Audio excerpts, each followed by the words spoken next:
You know what? This is just like a breath of fresh air. I'm not kidding. I think it's been day 5, day 6. I don't even know what day it is, to be honest. But it's just everyone's in it for the right reason. Everyone's in it. You have great energy. You have great people. And at the end of the day, everyone's putting aside their agendas and doing what's best for the team. And let me tell you, it is refreshing, and everyone's excited to be here. Caitlin Clark was getting hit a lot. She was getting hit a lot early, and they needed their Charles Oakley. You've got that in Sophie Cunningham. Remember the highlight reels, the impossible passes, the logo threes? Now picture the bruises beneath the jersey, the cheap shots that didn't make the main broadcast. Caitlin Clark's electrifying rookie season wasn't just about breaking records, it was about surviving a relentless physical onslaught. But did you ever wonder when someone would finally step up? That time is now, and the league might not be ready for what's coming. She needs an enforcer. She needs a brute that will wreck people if they wreck her. The welcome mat pulled out for Caitlin Clark in the WNBA felt more like a tripwire. Game after game, a disturbing pattern emerged. Forget rookie bumps, this felt calculated. Analysts pointed to staggering numbers, with some reports suggesting nearly a fifth of the league's most dangerous fouls were directed at this one player. Hard screens materialized out of nowhere, elbows found ribs with uncanny accuracy, and moments like Kennedy Carter's infamous hip check weren't isolated incidents, they were exclamation points on a league-wide memo. Test the rookie, physically. Opponents seemed intent on disrupting her rhythm, using punishing contact that often blurred the line between aggressive defense and outright targeting. It was a nightly gauntlet that left fans wondering if they were watching basketball or a bizarre initiation ritual. Sometimes you need one of those players on your team. You need one of those enforcers. Every good player, by the way. Every good player, every good team that is a super duper star. Most of the time have enforcer type players. What made the situation even more jarring was the perceived silence from the referees. Plays that would draw immediate whistles for established stars often went uncalled when Clark was involved. She was navigating a minefield, trying to run an offense while bracing for the next unseen collision. Through it all, Clark maintained a remarkable, almost unnerving composure. No public complaints, no blaming officials or opponents in press conferences. She absorbed the punishment, put her head down and played, but the toll was visible. A slight hesitation here, a grimace there. The Fever's most valuable asset was undeniably vulnerable, and the lack of consistent protection felt like a glaring weakness opponents were ruthlessly exploiting. The silence from the officials was deafening, but the whispers in the Fever front office were growing louder. I just think that's what they were doing in the offseason. They were trying to get winners, people who know how to compete, people who want to win, and put that together with experience, people who have championships. And so when you have that type of combination, and us kind of young bucks, I'm kind of a tweener, and then you have the vets, you know, you're just trying to be a sponge, you're trying to learn, you're trying to be good now, but at the end of the day, you're trying to be the best when it's preseason, right? And so that's why you have those vets, is so you can learn from them. They've been around the game for a really long time, and that's kind of the refreshing part about being on this team, that everybody wants to learn, and so everyone's dialed in. Watching their generational talent endure this night after night ignited a fire within the Indiana Fever organization. This wasn't just about losing games, it was about protecting their future. The front office reached a critical conclusion. The era of Clark being treated like a league-wide punching bag had to end, definitively. Their off-season strategy became crystal clear. They weren't just looking for skilled players, they were hunting for toughness, for experience, for individuals who wouldn't just play defense but who would defend their teammates. They set out to build a fortress around Clark, piece by strategic piece, but the crucial question remained: who would be the keystone? Who possessed the unique blend of skill, grit, and sheer willingness to draw a line in the sand? They needed more than just talent, they needed a specific kind of fire. And they found it in an unexpected place. I do think that everyone knows that we have something special here. I think a lot of teams have a lot of teams that are special, a lot of rosters that are special, but can you put it together? Can you put aside your agendas? Can you come into work every single day when you're tired, when you're sore, and still get something done and stack the days? And that's what we're doing. Today was tough, you know what I mean? Like, we've been going for a long time. They haven't been, this is not an easy training camp, I'll tell you that, but I think we're gonna be better for it. And I think if you ask anyone, everyone kind of just feels that nice energy.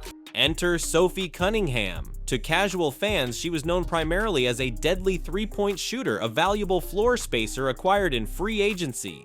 But those who followed the league closely knew there was more beneath the surface. This wasn't just any sharpshooter, this was a competitor with a documented history of not backing down, someone respected for her tenacity as much as her jumper. And then there's the detail that often gets overlooked but speaks volumes about her background. Cunningham holds a black belt in Taekwondo. Discipline, control, and the ability to stand her ground are literally ingrained in her. Her arrival in Indiana wasn't just about adding points, it signaled a shift in the team's entire mentality even before she spoke a word, but it wasn't her stats that sent shockwaves, it was her first words in a Fever uniform. Like, she needs an enforcer, and if it ain't gonna be me, Michelle Rappaport, like, where is Charlize Oakley?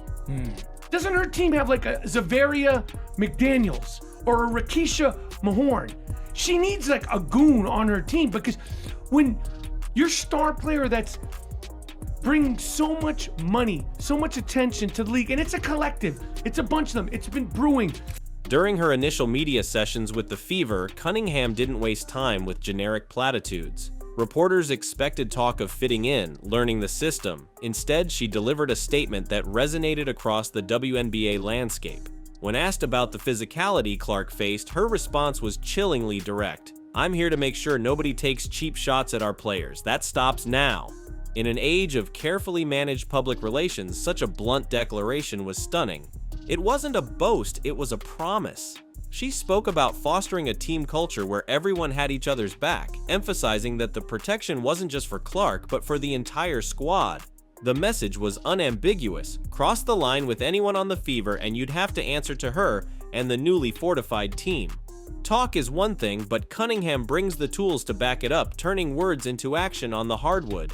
I'm on year 7, and I did not believe people when they're like, hey, when you get old, you're gonna know. Boy, I think I'm starting to get old, and I hate saying that. But no, it's just, we play fast, right? We're gonna be quick. We're a run and gun, we're a shooting team. But with that, you gotta get your cardio up. With that, you have to play fast, but play smart. And so there's a fine line between that, and we're all trying to get that. There's a lot of people here, a lot of different rotations. A lot of people that you haven't played with before, so you have to know where they want the ball, when they want it, their rhythm, their style of play. And so a lot of people are learning, but it's fun, right? Everyone's excited to be here, everyone's working hard. We've had 3 really, really good days. Sophie Cunningham's impact isn't just about throwing an occasional hard foul in retaliation, it's far more strategic. Her elite three-point shooting forces defenses to respect her, creating precious space for Clark to operate without constant double teams. Ignore Cunningham on the perimeter and she'll burn you, but her contribution runs deeper. Coaches rave about her basketball IQ. Watch practice footage closely. She's constantly communicating, pointing out screens before they happen, directing teammates defensively. She acts as an early warning system for Clark, allowing the young star to navigate the floor with more confidence, knowing someone is watching her back and anticipating threats. Add in her versatility, the ability to credibly play multiple positions, even bringing the ball up court at times, and you have a player who provides protection through deterrence, spacing, communication, and strategic flexibility. But Cunningham isn't building this fortress alone. The Fever front office was busy adding more steel to the structure. What's that kind of chemistry building process been like, especially off the court? Yeah. Since you guys are all now in market. You know, I don't even want to sound like this, but it's been easy. It's been easy because you have really, really great people here that want to be a part of something special. And so they're not only phenomenal athletes, but they're phenomenal people. They're out in the community. They do what's right. I don't know, we're just good stewards. And so when you're around those types of people, it's refreshing. And when I say this, I'm truly happy to be here because it hasn't been like this for my career in a really long time. The acquisition of Cunningham was just one part of a masterclass in off-season reconstruction. The Fever systematically added veteran steel throughout the roster. Natasha Howard arrived, bringing not just size and skill, but 3 championship rings and a Defensive Player of the Year pedigree. Her presence instantly elevates the team's defensive identity and provides invaluable championship experience. Then came Brianna Turner, a 2-time All-Defensive First-Team selection known for her elite shot blocking and interior presence. Her quiet intensity forms a formidable pairing with Howard, creating what teammates are already calling a no-fly zone. Add in the savvy Damiris Dantas, another experienced forward providing depth and veteran smarts, and the picture becomes clear. The Fever didn't just add bodies, they added proven winners and elite defenders specifically chosen to complement Clark and toughen the team's spine. Individually, they're impressive. Together, they're creating something terrifyingly efficient, and it's happening faster than anyone predicted. anytime you play with the GOAT of our team or the GOAT of our game, you're going to learn a lot. You know, you have to be ready for the ball, head on a swivel at all times. And the way that she throws the ball is a lot how DT threw it. I think this is just the younger version of her, so she has a little bit more energy, a little bit more spunk. I miss DT in her prime, but doesn't mean she wasn't great when I played with her. But honestly, at the end of the day, everybody can shoot, right? If you're cutting and you're open, you're going to get the ball. And so you just have to be ready for that. And I'm excited for that. And I think you'll see 1 through 5 is interchangeable. And What's truly startling observers is the speed at which this revamped roster is gelling. Training camp reports aren't just positive, they're glowing. Descriptions of fluid ball movement, crisp offensive sets, and palpable energy usually reserved for teams months into a season are emerging after just weeks. Clark is finding open shooters, veterans are mentoring younger players, and there's a shared sense of purpose. As Cunningham herself put it, everyone's in it for the right reason. Great energy, great people. This rapid chemistry creates an impossible equation for opponents. Focus too heavily on stopping Clark, and veterans like Howard, Cunningham, or Dantas will make you pay from distance or inside. Try to play them honestly, and you risk Clark dismantling your defense with her vision and scoring. Throw in existing talents like Aaliyah Boston, Kelsey Mitchell, and Lexi Hull, and the depth becomes overwhelming. There's no easy answer, no simple defensive strategy. Even the off-court dynamic, like the playful friends separated in class meme featuring Clark and Cunningham, hints at a genuine connection building. The message is echoing across the WNBA. The days of pushing the Fever around are definitively over. I'm so grateful and blessed to have my time out in Phoenix. I met a lot of cool people. I had a lot of great teammates. I learned a lot, had a lot of great times, but just a new era for me, right? A new system, a new type of energy, and so of course I'm excited for it. I'm happy to be close to my family. I'm excited to have my teammates, so I'm starting to even get close with now, and I think we're gonna be a lot of friends, and so I don't know, it's a new vibe and I'm happy. But the change isn't just about strategy sheets and defensive schemes, it's a profound mental shift. Knowing that Cunningham, Howard, and Turner are on the court ready to respond fundamentally alters the psychological landscape. For Clark, it potentially unlocks a new level of offensive freedom. Imagine playing without that constant subconscious bracing for impact, knowing that blatant physicality will bring immediate, tangible consequences from your own teammates. It's not just about preventing fouls, it's about reclaiming mental energy previously spent on self-preservation. This confidence likely permeates the entire team. Younger players feel emboldened, veterans feel supported. Opponents, meanwhile, face a new calculus. Does that hard screen risk waking the sleeping giant? Does that extra shove invite retribution not just from the refs, but from players renowned for their toughness? The intimidation factor now flows both ways. She sees the Indiana Fever putting Sophie back in that 3 position, so she sees her having like more of a breakout season than she'd had at the Mercury, having to play a position that wasn't exactly natural to her. But watching the footage, it's kind of crazy because I see Sophie Cunningham now as being able to play the 1, the 2, the 3, and you know, with her experience over Mercury, the 4. Sophie Cunningham at the 1 as the point guard, you're crazy you say, but no. This newfound confidence and protective bubble isn't just felt within the Fever locker room, it's forcing the rest of the WNBA to recalibrate. Indiana's deliberate move to add muscle and mentality sends a ripple effect across the league. How will rivals respond? Will teams known for physical play double down, testing the Fever's resolve early and often, or will they adjust their strategies, wary of escalating conflicts they might now lose?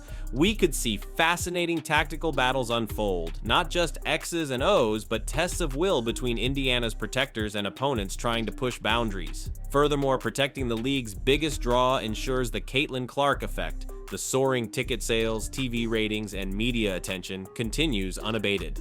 The Fever's strategy isn't just about winning games, it's about safeguarding a phenomenon, forcing the entire league to acknowledge that the rules of engagement around their brightest star have irrevocably changed. That's all I see. They try so long to get respect for women's basketball, and then they treat it like a junior high school girl's locker room. Junior high school girl antics on the court. The transformation of the Indiana Fever is nothing short of stunning. What was once a young team susceptible to physical intimidation is rapidly morphing into a battle-hardened unit built for contention. Sophie Cunningham's arrival serves as the catalyst, embodying the blend of skill and toughness that now defines this roster. She's not just an enforcer, she's a crucial piece in a meticulously constructed machine designed to protect its star and challenge the league hierarchy. With Clark now shielded and empowered, surrounded by championship experience and defensive stalwarts, the entire competitive landscape of the WNBA might be shifting. The Fever aren't just aiming for the playoffs anymore, they've built a team designed to impose its will, sending a clear message that a new power is rising in Indiana, ready to fight for every inch. What do you think this new-look Fever team is capable of? The league has certainly been put on notice.